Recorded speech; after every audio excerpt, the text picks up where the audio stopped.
My name is Selina Vaughn, and the night my father married his new wife, he stood up in front of everyone, neighbors, cousins, people I'd known my whole life, and called me a mistake, not just in passing, not as a bad joke. He pointed straight at me, his voice steady, and said I was nothing but a burden he never asked for. Then, with the same breath, he wrapped his arm around his stepdaughter and called her his real child. The room went silent. Forks froze in midair. Nobody stopped him. Nobody defended me. That silence, their silence, cut deeper than his words ever could. I've led soldiers. I've carried responsibilities heavier than most people could imagine. But that night, stripped down to nothing more than a daughter denied, I felt a wound that no medal could cover. And that's where my story begins. The country club in Scottsdale was lit up like a county fair. Strings of lights glowing against the desert night. Yellow mums crowded every table, their sweet scent mixing with the smoke from the barbecue line. Someone had stacked Bud Light on ice near the back wall, and the DJ switched between Tim McGraw and Reba McEntire, his speakers buzzing at the edges. Laughter carried across the hall, cousins catching up, neighbors slapping each other's backs, the kind of noise that feels like celebration if you don't listen too closely. I sat at the last table, the one by the exit, in a plain navy dress with a glass of lemonade sweating in my hand. No champagne, no toast, no spotlight. I didn't want it. All I wanted was to nod at Aunt May, pay my respects, and slip out before anyone noticed I'd even been there. For a moment, I believed I could get away with it. Then my father walked to the microphone. His suit hung a little loose at the shoulders, but he puffed his chest like he owned the room. Glass raised, he called for quiet, and the room listened. The music cut, the chatter hushed, forks stilled mid-bite. My heart ticked faster, foolishly hoping, just for a second, that he'd finally acknowledge me with something kind, something decent. Instead, his voice cut through the hall, sharp as a nail. "This one isn't my real daughter. She doesn't carry my name. My real daughter, my true blood, is Riley." Denise beamed like she'd won a crown, clapping her hands in delight. Riley, in her too bright pink dress, lifted her chin, cheeks flushed with pride as though she'd just been named homecoming queen. The sound drained from the room. Plates clattered down. A few nervous chuckles died fast. Most people stared into their drinks or folded their napkins, choosing silence over confrontation. Their silence weighed heavier than his words. I set the lemonade down, the condensation pooling on the table, and stood without a word. The exit door swung open, and the desert heat wrapped around me. Scottsdale at 102 degrees, cicadas buzzing in the trees, the sharp scent of creosote lingering from the last monsoon storm. Out in the lot, my car waited, and in its trunk, a garment bag with a uniform I hadn't touched since morning. It stayed zipped, heavy with everything I'd earned, as I leaned on the railing and let the sting of his voice settle. That was how the night began, with a glass of lemonade, a room gone quiet, and my father's words landing like a brand I'd carried all my life. The motel in Tempe hummed like a tired machine. The window unit rattling against a wall stained the color of old nicotine. I lay on the stiff bedspread, shoes still on, staring at the ceiling's uneven swirls while the day's heat pressed through the thin glass. The room smelled like somebody tried to quit smoking and lost. I kept my hands folded on my stomach, willing my chest to quiet, and instead the past came in, clear as if it were waiting right outside the door. Edge of the New Mexico desert. A trailer that groaned in the wind. My mother stumbling in after the graveyard shift at the diner. Hair pinned up. Uniform carrying that mix of coffee and fry grease no soap can beat. Me pedaling a wobbling bike at dawn. A canvas sack of newspapers slapping my side. Fingers going numb as I folded and flung. The kind of childhood that teaches you to count tips, stretch meals, and keep your head down when a door slams. He was always in and out, some weeks laying sheet metal under a sun that could skin a man alive. Other weeks vanished until the first of the month. At bars, he'd talk loud about his time on base, Let people fill in the blanks, like he'd bled for something. The truth? He'd patched roofs and hauled pallets near a fence line he pretended he crossed. It wasn't service. It was a story. And he learned early that if he said it with his chest, most folks wouldn't check. Lying there, I could feel the shape of it settle over tonight. The way he lifts one person by shoving another down. The way a room's silence does the rest. The words from the microphone were new, but the method wasn't. Same trick, bigger audience. I swallowed hard, tasted lemon and hurt, and told myself what I told myself back then. If you want out, you walk. No one carries you. The AC coughed, the light flickered, and I closed my eyes until the noise inside my ribs matched the hum in the walls. Sleep didn't come, but a choice did. I wouldn't let a lie stand where I could set a line. Morning broke flat and bright. Papago Park filled with the kind of quiet that isn't silence, flags snapping, shoes on gravel, a bugler testing a few soft notes. Families in folding chairs clutched programs with names that will never age another day. When the color guard halted, I stepped to the small podium and kept it simple. We remember every name, every day. We will not forget. The wind took the words and laid them down among the rows. After the 5K started, I moved to the side of the parade field, where a card table served as a desk. A stack of morning folders waited, standard updates, training notes, an administrative roster for a logistics detachment rotating through. My eye caught a name halfway down. Riley, PFC, Logistics, Papago. The same smile from last night flashed in my head and disappeared as fast as it came. I set the roster aside and opened the slim case file clipped beneath it. Receipts that didn't match itineraries. A group chat transcript from the training area that read like a dare to be careless. Nothing career-ending, yet. The kind of small drift that becomes a riptide if no one corrects the course. I felt my jaw set, then made myself breathe. There's a difference between justice and scorekeeping, and if I couldn't see it here, I didn't deserve the seat I occupied. I pulled a blue pen from my breast pocket and wrote one word across the routing page, recusal, then signed and dated under it. The file slid into a manila envelope addressed to the deputy and the inspector general. Instructions clipped to the front. Independent review. Recommend corrective action and mentoring plan if findings sustain. I didn't add a note about last night. I didn't need to. The system works when we let it. When I looked up, a Gold Star mother was pinning her runner's bib, hands shaking just enough to make the paper crinkle. I walked over and held the corner steady until she got the safety pin closed. "Thank you," she whispered. I nodded. If I wanted the day to stay clean, it would start with me.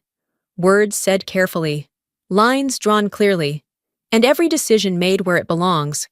The rest could wait. When I slipped back into the country club, the night hadn't cooled. The air inside was thick with smoke from reheated barbecue and the sour bite of cheap beer. Laughter still bounced off the walls, but it had that loose, frayed sound that comes when people have drunk too much and stopped pretending they're paying attention to anything but themselves.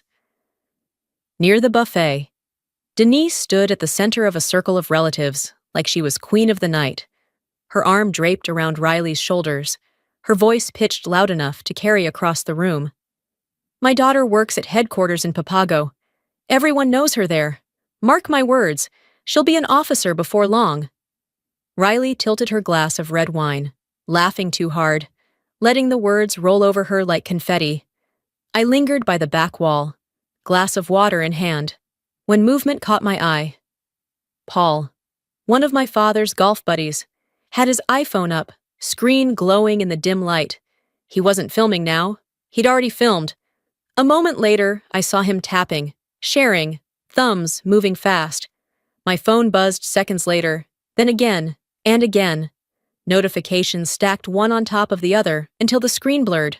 The group HOA Facebook page, my father's toast. His voice clear as a bell, captured and uploaded.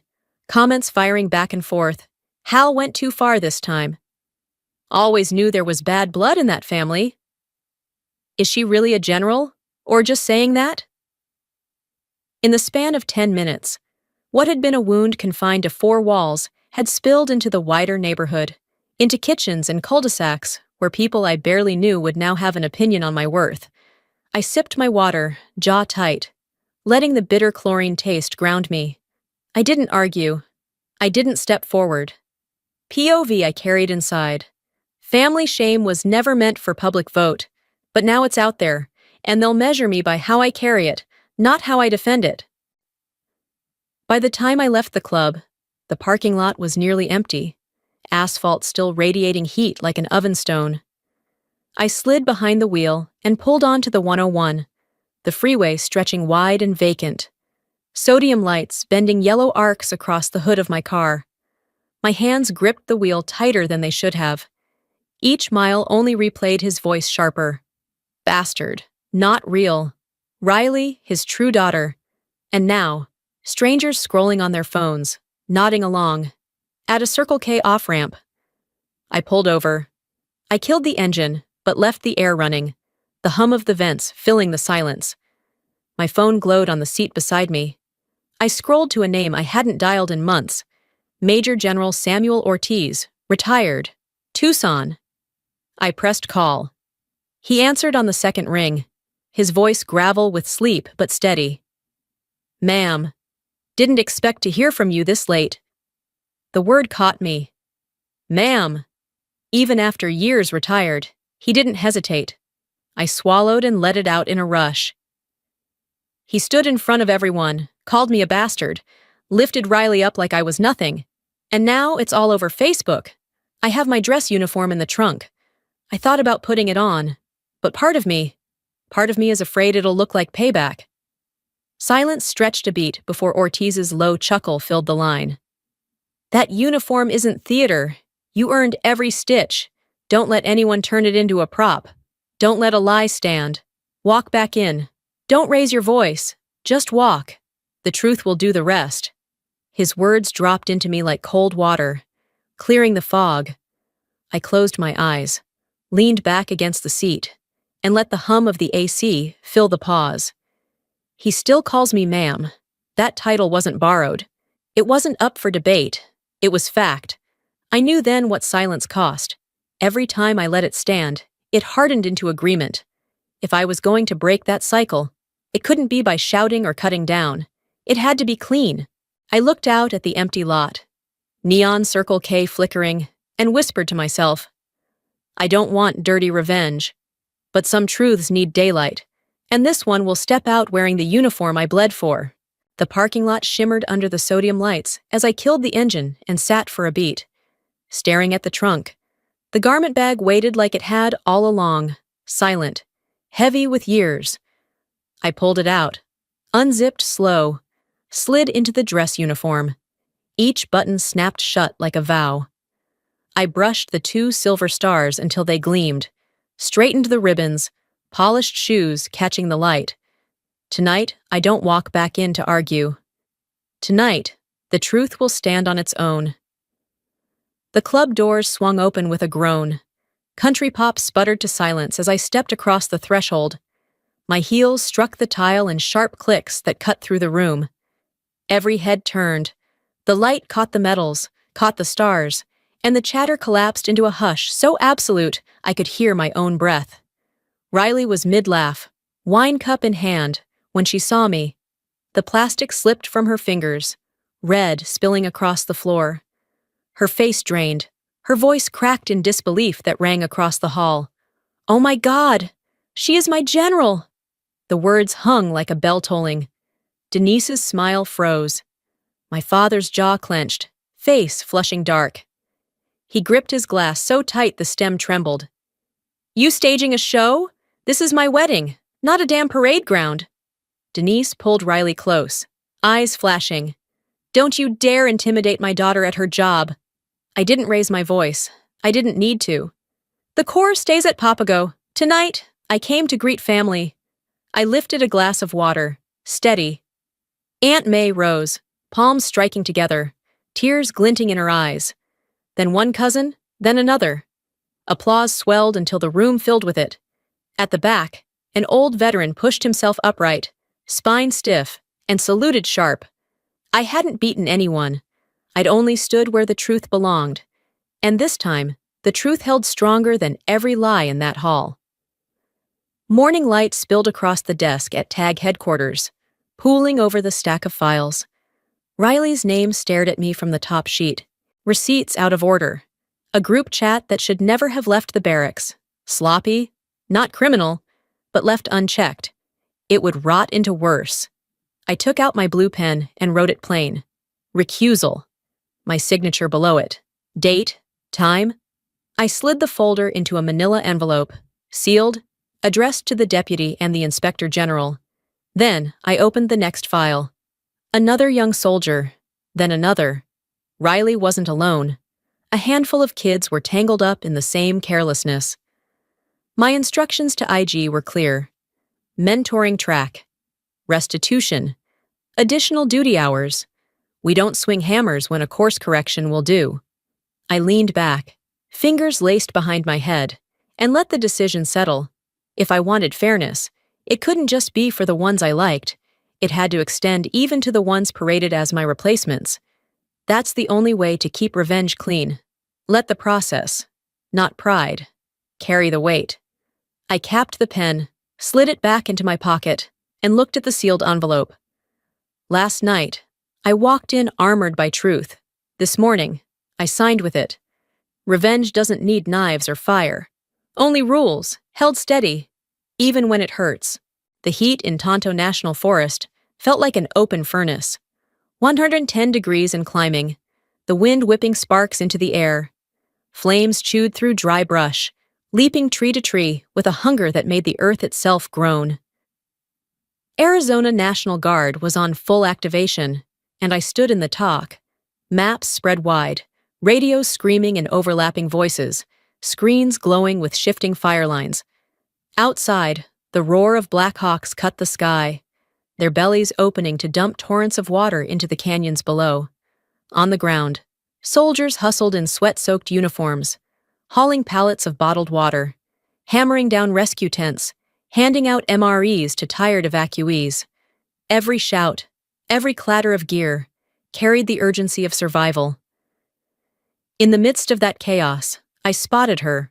Riley, shoulders hunched, face streaked, arms straining as she lifted crate after crate to the distribution point. For the first time, she wasn't laughing at a toast or hiding behind her mother's praise. She was working, and she was working hard.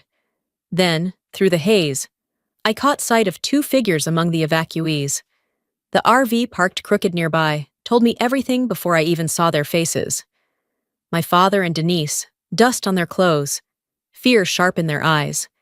They stood still, surrounded by neighbors and strangers alike, watching me through the blur of heat waves, watching as I barked orders into the loudspeaker, voice carrying across the valley. The convoy rolled out minutes later, children clutching stuffed animals, elderly couples leaning on each other. Safe. When the last bus pulled clear of the smoke, applause broke out from the crowd, ragged at first, then swelling. A veteran in a faded cap straightened as much as his back allowed and lifted his hand in a salute, sharp despite the years. I didn't need a microphone at a wedding banquet. This was the real stage, the only one that mattered. The thunder of helicopters, the cries of people carried to safety, the rhythm of hearts beating together. And for the first time, my father couldn't deny the truth staring back at him. The Veterans Hall in Mesa smelled of pancake syrup and weak coffee, the kind that's been sitting on a hot plate too long. Folding chairs scraped against linoleum floors, and the room filled with men in threadbare blazers pinned with medals from wars long past. No brass bands, no speeches, just the monthly breakfast where service meant community, not ceremony.